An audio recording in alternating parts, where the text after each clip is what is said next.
வணக்கம் கலியுக சகுனி நேயர்களே. சினிமா துறையில் நயன்தாராவுக்கும் தனுஷுக்கும் என்னதான் பிரச்சனை? சமூக வலைத்தளங்களில் போராடி கொண்டிருக்கின்றார்கள். ஒருவரை ஒருவர் திட்டி தீர்த்து கொண்டிருக்கின்றார்கள். பொதுவாக சினிமா துறை ஒரு கண்ணாடி உலகம் என்று தான் நாம் சொல்ல வேண்டும். மிக அழகாக மக்களாகிய நமக்கு தெரியும், உண்மையில் மிக மோசமான அனுபவங்களை கொடுக்கக்கூடியது சினிமா உலகம். வருமானம் வருபவன் பேச்சில் சர்க்கரை இருக்கும். அப்படி பேசினால்தான் மக்கள் நம்புவார்கள்.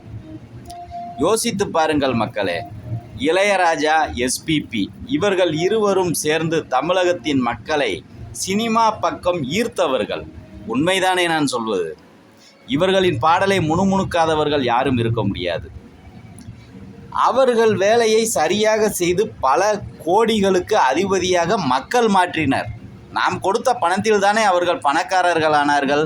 நாம் யாரும் திரையரங்கத்திற்கு செல்லவில்லை என்றால், அவர்களின் பாடலை கேட்கவில்லை என்றால், அவர்களும் நம்மை போன்று சாதாரண மனிதனாக தான் இருந்திருப்பார்கள்.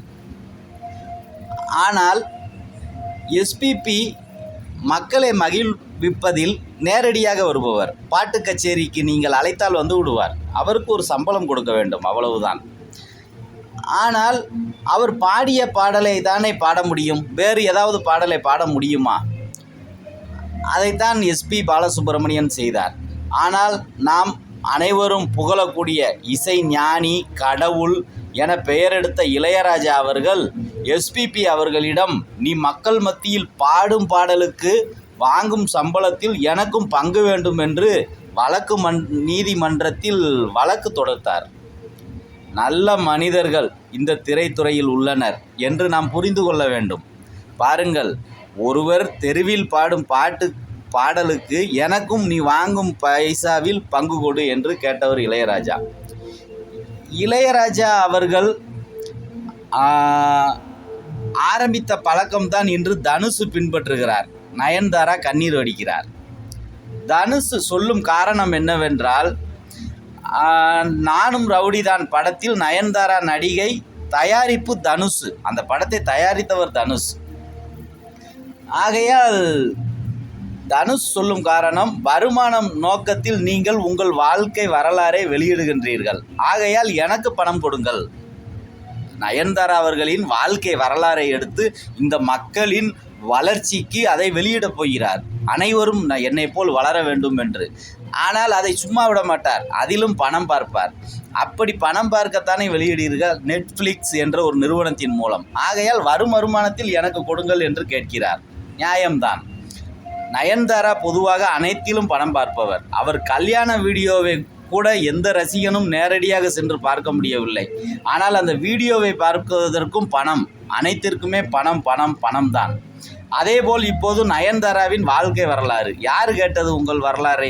இதில் சண்டை வேறு. நயன்தாரா அவர்களை தெரியாமல் தான் கேட்கிறேன், உங்களிடம் இல்லாத பணமா?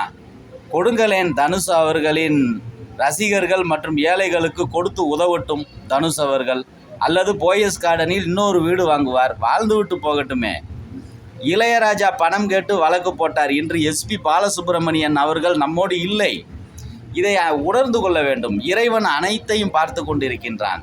இறைவன் என்றதும் என் நினைவுக்கு வரும் நல்ல மனிதர் கேப்டன் விஜயகாந்த். உங்கள் திரை குடும்பத்தைச் சேர்ந்தவர் தானே அவர்.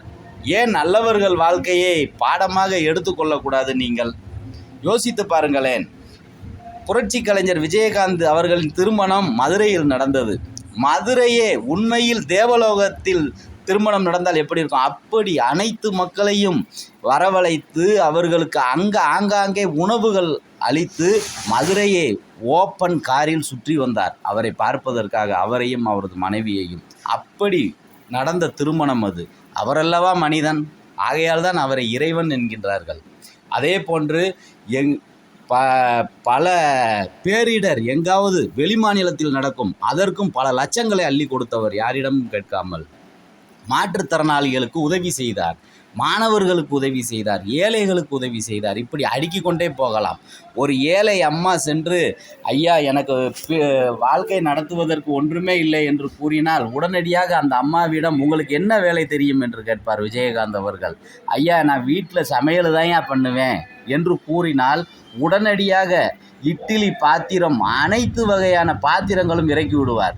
இறக்கி அதற்கான ஒரு வண்டியையும் வாங்கி கொடுத்து, அம்மா இதை வைத்து நீங்கள் பிழைத்து கொள்ளுங்கள் என்று அப்படி கொடுத்த நடிகர் உங்கள் துறையில் இருந்தவர் தானே.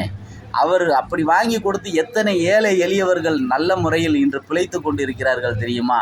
ஆனால் அந்த இறைவன் நம்மிடம் அவரை விட்டு வைக்கவில்லை. நல்லவர்களை எப்போதுமே இறைவன் விட்டு வைப்பதில்லை, அழைத்து கொண்டு சென்று விடுவார்.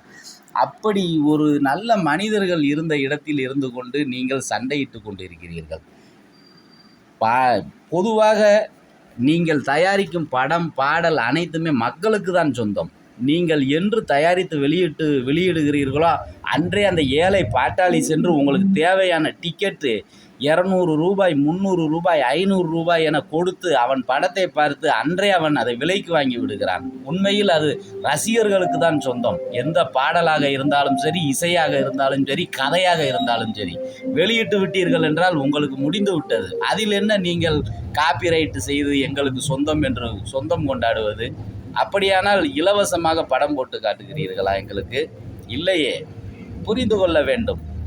அனைத்துமே விற்பனைக்கு வந்துவிட்டால் அது பொதுவானது தான். இதில் எதற்கு சண்டை? அளவுக்கு அதிகமாக ரசிகர்கள் உங்களுக்கு பணம் கொடுத்து கோடீஸ்வரனாக்கி வைத்து அழகு பார்க்கிறார்கள். சண்டையின்றி உங்களால் ரசிகர்களுக்கு மத்தியில் பெரும் குழப்பத்தை ஏற்படுத்தாமல் வேலையை பாருங்கள். மக்களும் சம்பாதிக்க வேண்டும் அல்லவா?